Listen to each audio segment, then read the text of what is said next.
ನಮಗೂ ಪ್ರೊಡಕ್ಷನ್ ಸಿಗ್ತಾ ಇರಲಿಲ್ಲ. ಸಿಕ್ಕಿದರೆ ಸರಿಯಾಗಿ ಅವಕಾಶಗಳು ಏನೆಲ್ಲ ಇರುತ್ತಲ್ಲ, ಅದು ಒಂದು ಮತ್ತೆ ಹೇಳೋಣ ಒಂದು ದಿವಸ, ಒಂದು ತುಂಬ ಒಳ್ಳೆ ಗೆದ್ವಿ ಅಂದಮೇಲೆ ಹೇಳೋಣ. ಈ ಒಂದು ಪಿಕ್ಚರ್ಗಲ್ಲ, ನಾವು ತುಂಬ ದೂರ ಹೋದ್ಮೇಲೆ ಹೇಳೋಣ. ಇವತ್ತು ಯಶು 25 ವರ್ಷ ಆದಮೇಲೆ ನಿಮಗೆ ರಾಕಿಂಗ್ ಸ್ಟಾರ್ ಅಂತ ಕಾಣಿಸ್ಕೊಂಡಿದ್ದಾರೆ. ಅದ್ರ ಹಿಂದೆ ಪಟ್ಟಿರೋ ಕಷ್ಟಗಳು ಯಾರಿಗೂ ಕಾಣಲ್ಲ. ಹಂಗಾಗಿ ಅದೆಲ್ಲ ನಿಧಾನಕ್ಕೆ ಮಾತಾಡೋಣ. ಇವಾಗ ಸಿನಿಮಾ ಮಾಡೋಕ್ಕೆ ಯಶಿಂದನೇ ನನಗೂ ಇನ್ಸ್ಪಿರೇಷನ್. ಅಂದರೆ ಅಲ್ಲಿ ಬರಲಿಲ್ಲ ಅಂದರೆ ನಮಗೆ ಗೊತ್ತಾಗಿಲ್ಲ, ಬಟ್ ಬಂದಮೇಲೆ ಗೊತ್ತಾಗಿದೆ. ಈ ವಾತಾವರಣ ನೋಡಿ ಅಲ್ವಂದ್ರೆ ಎಲ್ಲ ಕಲಿಯೋದು. ಗಾದೆ ಹೇಳ್ತಾರೆ ಗೊತ್ತಾ, ಸಾವಸ್ತಿಂದ ಏನೋ ಕೆಟ್ಟ ಅಂತ. ಹಂಗೆ ನಾವು ಅಲ್ಲಿಂದನೇ ಬಂದು ಅಲ್ಲೇ ವಾತಾವರಣ ಎಲ್ಲ ಕಲ್ತಿರೋದು. ಬಟ್ ಅವನಿಂದ ತುಂಬ ಕಲ್ತಿದ್ದೀವಿ ನಾವು. ಅವನು ಮನೇಲಿ ಯಾವ ರೀತಿ ನಮಗೆಲ್ಲ ಗೈಡ್ ಮಾಡ್ತಿದ್ದ, ಅಂದರೆ ಯಾವಾಗಲೂ ಸಿನಿಮಾ ಬಗ್ಗೆ ಅವನಿಗಿರೋ ಫ್ಯಾಷನ್ ಎಲ್ಲ ನೋಡಿ ಕಲ್ತಿದ್ದೀವಿ. ಅದು ಬಿಟ್ಟರೆ ಬೇರೆ ಏನಿಲ್ಲ. ನಮಗೂ ಎಲ್ಲ ಒಂದು ಕಡೆ ನಾವು ಮಾಡ್ಬೋದು, ಮಾಡೋಣ ಅಂತ ಒಂದು ಆಸೆ ಬಂತು, ಮಾಡಿದ್ದೀವಿ ಅಷ್ಟೆ. ಮಾಡಬಾರ್ದಾ? ನಾನು ತುಂಬ ಸಿಂಪಲ್ಲು. ನಾನು ಒಂದು ಅಂಗಡಿಗೆ ಹೋಗಿ ನೀವು 100 ಸೀರೆ ಇಟ್ಟು ಟಕ್ಕಂತ ಒಂದು ಸೀರೆ ಎತ್ಕೊಂಡ್ಬಿಡ್ತೀನಿ. ತುಂಬ ಹೊತ್ತು ಹುಡ್ಕಲ್ಲ. ಹಂಗೆ ಸಿಂಪಲ್ಲಾಗಿ ಅವ್ರು ಹೇಳಿದ ತಕ್ಷಣ ಜಡ್ಜ್ಮೆಂಟ್ ಇದೆ. ಯಾವುದೇ ಕೆಲಸಕ್ಕೆ ಜಡ್ಜ್ಮೆಂಟ್ ತುಂಬ ಮುಖ್ಯ ಅಲ್ವಾ?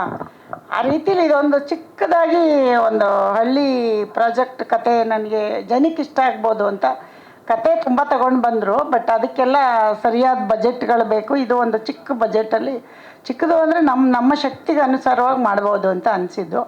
ಅದಕ್ಕೆ ಇದನ್ನು ಆಯ್ಕೆ ಮಾಡಿದ್ದೀವಿ. ಸಿನಿಮಾ ನೋಡ್ಬಿಟ್ಟು ಹೇಳಿ, ಯಾಕೆ ಅಮ್ಮಂಗೆ ಜಡ್ಜ್ಮೆಂಟ್ ಇದೆಯಾ ಇಲ್ವಾ ಅಂತ ಆಮೇಲೆ ಹೇಳ್ಬೇಕು. ನೀವು ಹೇಳಬೇಕು, ನಾವು ಹೇಳೋದಲ್ಲ. ನನಗೆ ಇವಾಗ ಏನು ರಿಸಲ್ಟ್ ಹೇಳೋಕ್ಕಾಗಲ್ಲ. ಬಟ್ ನಾನು ಒಪ್ಕೊಂಡ್ರಾಗಲ್ಲ. ಬೇರೆ ಎಲ್ಲ ಇದಾರಲ್ಲ, ನಮ್ಮ ಅಣ್ಣವ್ರು ಹೇಳ್ದಂಗೆ ಅಭಿಮಾನಿ ದೇವ್ರುಗಳು, ಅವ್ರು ಒಪ್ಕೊಂಡ್ರೆ ನಾವ್ಯಾರು ಜಡ್ಜ್ ಮಾಡೋಕ್ಕೆ. ಸುಮ್ಮನೆ ಕೆಲಸ ಮಾಡಿದ್ದೀವಿ ಅಷ್ಟೇ, ಅದನ್ನು ಅವ್ರು ಕೊಡ್ಬೇಕು ರಿಸಲ್ಟ್. ಏನಂತೀರ? ಹಾಂ, ಹೇಳಿ. ಮತ್ತೆ ನೀವು ಆನ್ಸರ್ ಹೇಳ್ಬೇಕು ನಮಗೆ. ಕೇಳ್ಬಿಟ್ಟು ಸುಮ್ಮನೆ ಕೂತ್ಕೊಬಿಟ್ರೆ ಎಸ್ ಆರ್ನೋ ನೀವು ಹೇಳಬೇಕು ಅಲ್ವಾ? ಅವ್ರು ಒಪ್ಕೋಬೇಕು. ಈಗ ನಾವು ಮಾಡಿದ್ದೀವಿ ಅಷ್ಟೇ. ಈಗ ಸೂಪರಾಗಿ ಅಡುಗೆ ಮಾಡಿದ್ದೀವಿ ಅನ್ಕೋತೀವಿ, ತಿಂದು ಟೇಸ್ಟ್ ನೋಡೋರು ಅವರು ಅಲ್ವಾ? ಹಂಗೆ ಜನ ಹೇಳ್ತಾರೆ ಅಂತ ನಂಬಿಕೆ ಇದೆ. ನೋಡೋಣ. ನನಗೊಂದು ಓಪ್ಸಿದೆ, ನಮ್ಮ ಕನ್ನಡದ ಅಭಿಮಾನಿಗಳು. ಈಗ ಯಶು ಒಂದಿನ ಬಂದಾಗ ಅವ್ನು ಕಿರಾತಕದಿಂದ ತುಂಬ ಇಷ್ಟ. ಇವತ್ತು ಹಾಸನಲ್ಲಿ ಮಾತಾಡ್ತಾರೆ ಕಿರಾತಕ ಸಿನಿಮಾ ನೋಡಿ, ಅಕ್ಕ ಹಂಗೆ ನಮ್ಮ ರಿಲೇಷನ್ ಎಲ್ಲ ಅದೇ ಥರದಲ್ಲಿ ವಿಲೇಜ್ ಸಬ್ಜೆಕ್ಟು ಚೆನ್ನಾಗಿ ಇದೆ ಅಂತ ಆಯ್ಕೆ ಮಾಡಿದ್ದೀವಿ. ನೋಡೋಣ ಹಿಂಗೆ ತೊಗೋತಾರೆ ಅಂತ ಆಮೇಲೆ ಮಾತಾಡೋಣ, ಜನ ತೊಗೊಂಡ್ಮೇಲೆ.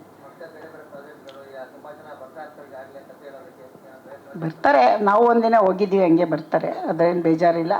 ಬಟ್ ಏನಂದರೆ ಬರೋದು, ಈಗ ಕೆಲಸ ಕೇಳೋದು ನಾವು ಕೇಳಬೇಕು, ನೀವು ಕೇಳಬೇಕು, ಅದು ತಪ್ಪಲ್ಲ.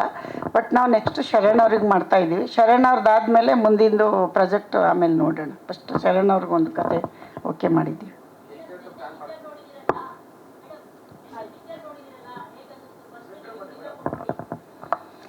ನಾನು ಅಷ್ಟೊಂದು ಜಡ್ಜ್ಮೆಂಟ್ ಕೊಡೋಷ್ಟು ದೊಡ್ಡವಳಿಲ್ಲ. ಬಟ್ ನಮ್ಮ ಕೂಸು ನಮಗೆ ಚೆನ್ನಾಗಿರುತ್ತೆ, ಅದು ನಾನು ಹೇಳ್ಬಾರ್ದು, ನೀವೆಲ್ಲ ಹೇಳಬೇಕು ಅಂತಲೇ ನಾನು ಇವತ್ತವರೆಗೂ ನನಗೆ ಒಂದು ಏನೋ ಒಂದು ತಕ್ಕಮಟ್ಟಿಗೆ ಒಂದು ಆಯ್ಕೆ ಮಾಡಿದ್ದೀವಿ ಅಂತ ಒಂದು ಇದೆ. ಜನ ಹೇಳಿ 1ನೇ ತಾರೀಕು ಮೇಲೆ ಜನಕ್ಕೆ ತುಂಬ ಆಮೇಲೆ ಏನೋ ತುಂಬ ಹೇಳ್ಕೊತಿದ್ರು ಅಂದ್ಬಿಡ್ತಾರೆ. ಒಂದು ಪ್ರಯತ್ನ ಪಟ್ಟಿದ್ದೀವಿ, ಅದನ್ನು ಜನ ಕೊಡಲಿ, ಆಡಿಯನ್ಸ್ ಕೊಡಲಿ ಅಂತ.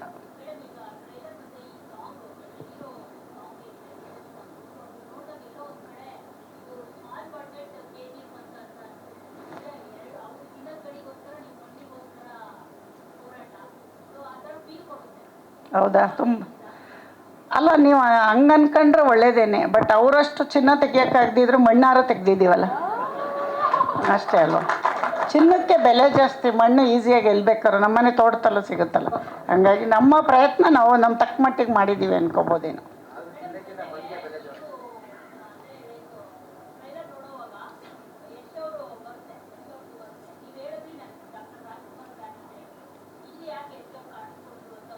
ಯಶ್ ಅವ್ರದ್ದು ನಾನಲ್ಲ, ಹುಡುಗಿ ಅಭಿಮಾನಿ ಅಂತೆ ಇವರು ಮೇಡಮು.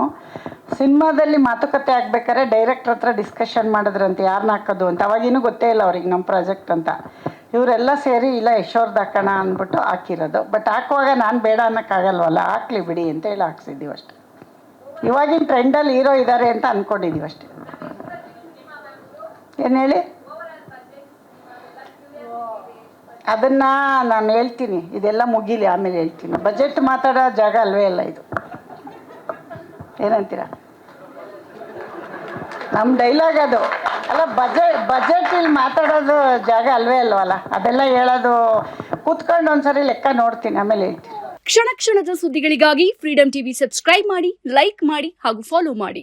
ಹೊಸ ಸುದ್ದಿಗಳ ನೋಟಿಫಿಕೇಶನ್ಗಾಗಿ ಬೆಲ್ ಐಕಾನ್ ಮೇಲೆ ಕ್ಲಿಕ್ ಮಾಡಿ.